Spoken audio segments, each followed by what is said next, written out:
When the Queen's death was confirmed, Elaine Paige felt crushed with grief, almost as if she was mourning a relative rather than the monarch. "I know this may sound strange, but I honestly felt as though I'd lost a member of my own family. I'm such a staunch royalist," she tells me. "Every time I'd met her, she was so real, so honest, someone who always looked you straight in the eye. I tend to be rather an over-emotional person. I was heartbroken by her passing, and, for at least 2 weeks afterwards, I stayed at home, not going anywhere. I wanted to be alone to grieve." Having been asked rather hastily to turn her popular Radio 2 Sunday show into an extended tribute to Her Majesty, she shared anecdotes, of which more shortly, from some of the many times the pair had met over the years. "It was clearly a challenging experience. I don't mind admitting I struggled to hold it all together towards the end of the radio tribute," she continues. "But I was determined to thank her for her 70 years of service and more without cracking up." Little wonder the outspoken septuagenarian star of stage and screen needs no prompting to share her frank disbelief at what has happened since. "What does Prince Harry hope to achieve?" she asks, by his endless swipes at the royal family. "I still can't quite get my head around how much he's changed. Go back 10 years and he was always that mischievous chap, full of fun. He was the relaxed royal, the easygoing live-wire. And didn't we admire his army service and his inspirational involvement with the Invictus Games? He was the one telling those young men and women injured in conflict, 'Come on. You can do it. You can be anything you want. But look at him now. He's lost all that joie de vivre. He seems to have become completely self-absorbed, casting himself as some sort of victim. And I simply don't understand it. Every family has spats. It's the name of the game. But most differences of opinion can be ironed out if you just sit down and talk it through.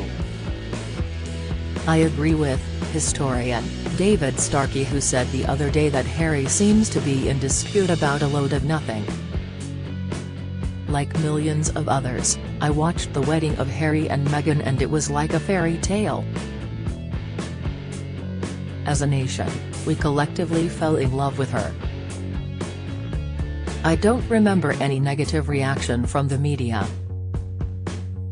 We embraced this lovely young couple. That said, Elaine respects the decision by Harry and his wife Meghan to seek a more private life, with certain reservations.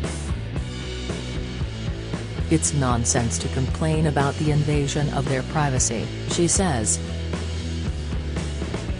The one person who has invaded Harry's privacy more than any other is Harry himself. The documentaries, the books, the TV interviews, it's hypocrisy. So, what's the solution? Well, to be brutal, I think it's time he shut up. The Princess of Wales said the other day that therapy doesn't work for everybody, and she may have hit the nail on the head. Now, Harry needs to go and do something useful for charity. He needs to stop lashing out at his father and his brother, at the institution of the royal family. He's become delusional. He needs to find some peace and dignity. She continues, but I thank the Lord that the dear late Queen is not here to witness this sorry chapter. It would break her heart. Elaine, self-evidently, is a woman of strong opinions. The other big issue of the day is the apparently intractable tangle between the nurses and ambulance drivers on the one hand and the government on the other. When you think of the selfless way the nurses and ambulance crews worked tirelessly through the pandemic, putting themselves at personal risk, it saddens me that the government can't sit down and negotiate their way to a sensible settlement. One commentator wrote recently that the NHS is failing and should be replaced by a universal healthcare operation, a mixed public/private system. In France, you can get to see a GP quickly for €25. Some people could afford 20 quid to do the same in this country. If they couldn't, they should get it for free, but think how much extra revenue could be generated. Rishi Sunak was asked about this in Parliament the other day and he dodged the question. Everyone knows the nurses aren't going to get a 19% pay rise, the public purse doesn't have that sort of money. I'm not a particular fan of Nicola Sturgeon, but she sanctioned a 7.5% pay rise in Scotland and a strike was averted. Why can't Rishi do the same? Some nurses later rejected the deal and decided to strike, though action is on hold as talks continue. The way I see it, to dig your heels in and not start a meaningful conversation with the nurses and ambulance men and women is a little short of negligent.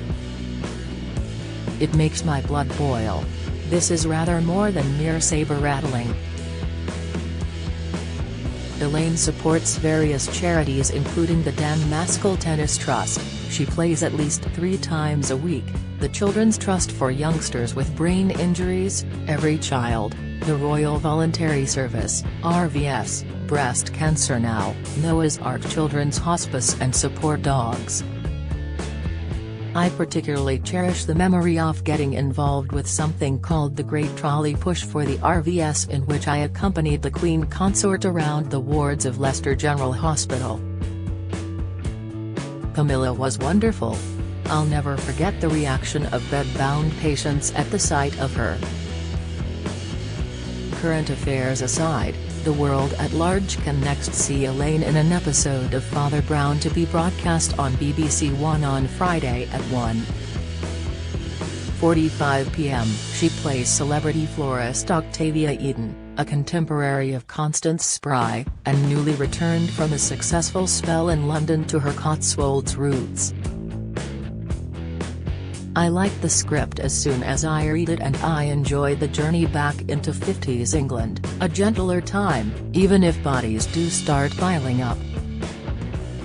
I found it rather charming, cozy family entertainment and great fun to do, not least because my character is a force of nature. Mark you, I look about 104 what with the costumes and the wigs, none of which are particularly flattering. But it was a lovely experience surrounded by a terrific cast.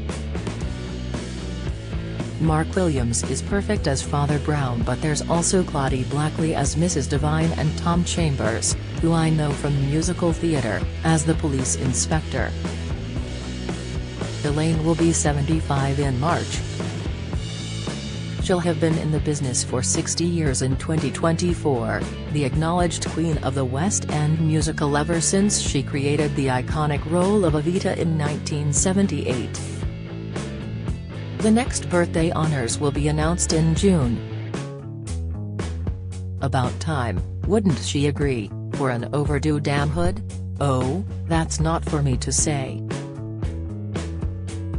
Anyway, I got the OBE from the Queen in 1995, one of the proudest days of my life. Even so, Dame Elaine.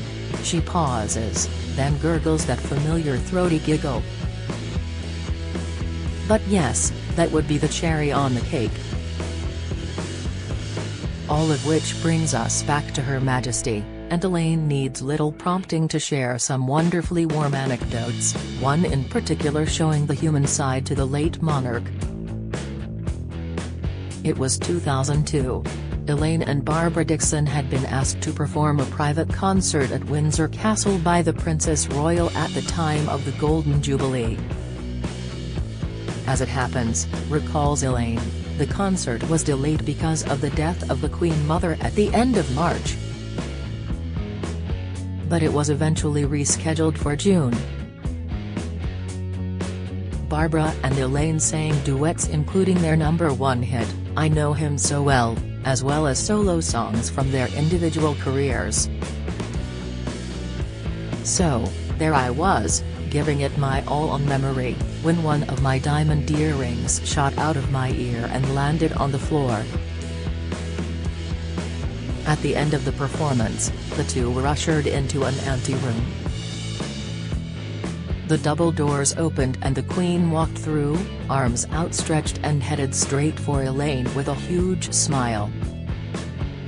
She embraced me with an all-enveloping hug and said, "Elaine, at last. This was the Queen behaving almost like my mum. Unbelievable." Then she said, with a twinkle in her eye, "I noticed your earring fell off, such a nuisance when that happens." She went on to say the same thing had happened to her when she met the Prime Minister of Bulawayo and an earring disappeared down the front of her dress. I said, "Whatever did you do?" And she replied, "Well, he asked if he could help retrieve it." Then she pulled her dress away from her body to indicate her décolletage where the earring had landed.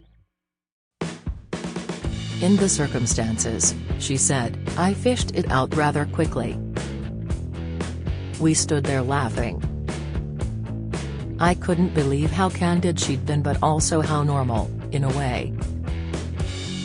It felt as if I'd known her for years. We were just two girls sharing a funny experience.